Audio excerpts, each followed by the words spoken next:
एक जंगल में महाचतुरक नाम का एक भेड़िया रहता था। वह बहुत चालाक था। एक दिन वह मरे हुए हाथी के पास से गुजरा। उसने उस हाथी की मोटी चमड़ी को उखाड़ने की बहुत कोशिश की, परंतु वह ऐसा नहीं कर सका। अरे भगवान, यह हाथी की चमड़ी तो बड़ी मोटी है, अब मैं इसे कैसे उखाड़ूं? बहुत भूख भी लगी है। जब भेड़िया यह सोच रहा होता है, इसी दौरान एक सिंह जो वहाँ घूम रहा था वह वहाँ पर पहुँच गया। जब भेड़िए ने सिंह को देखा तो वह उससे नम्रता से बोला, हमारे वनराज, मैं आपके लिए इस हाथी पर नजर रखे हुए था। अब आप आ गए हैं तो कृपा करके इसे खा लीजिए। जब सिंह ने भेड़िए को इतनी नम्रता से व्यवहार करते हुए देखा तो उसने कहा, धन्यवाद, परंतु मैं किसी और का मरा हुआ शिकार नहीं खाता। मैं तुम्हें यह मरा हुआ हाथी उपहार में दे रहा हूँ। यह कहकर सिंह वहाँ से चला जाता है। सिंह अभी कुछ दूर ही गया था कि एक बाघ वहाँ आ गया। बाघ को देखकर भेड़िया सोचने लगा, ये लो, एक मुसीबत को हाथ जोड़कर जैसे तैसे टाल दिया, अब इस दूसरी मुसीबत को कैसे टालूं?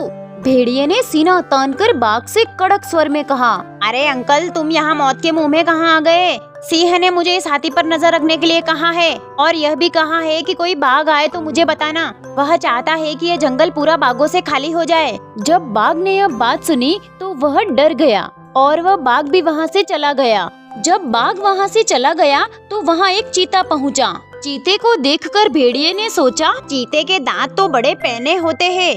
मैं कोई ऐसा उपाय करूं कि यह चीता हाथी की खाल को काट दे, परंतु मांस का एक टुकड़ा भी न खा सके। यह सोचकर वह चीते से बोला, अरे महाशय, आप तो भूखे दिखाई दे रहे हैं। देखो, सिंह द्वारा मारा गया यह हाथी मेरी सुरक्षा में है। जब तक सिंह नहीं आ जाता तब तक तुम थोड़ा मांस खा सकते हो। क्या यह सिंह का भोजन है? मैं ऐसा कुछ भी नहीं करना चाहता जिससे सिंह मुझे मार दे। मैं जा रहा हूँ। अरे डरपोक चीते, खाओ, इसकी चिंता तुम मत करो। सिंह अभी बहुत दूर है। जब वो आएगा तो मैं तुम्हें आवाज दे दूंगा तो तुम भाग जाना।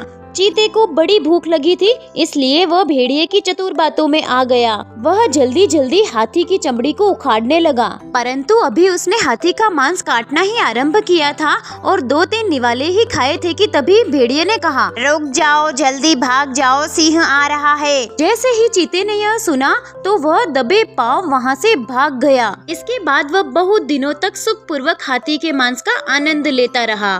तो दोस्तों, इस कहानी से हमें यह शिक्षा मिलती है, जब किसी के ऊपर शांतिपूर्वक तरीकों और रिश्वत देने से विजय प्राप्त नहीं होती, तब चतुराई ही एकमात्र उपचार है।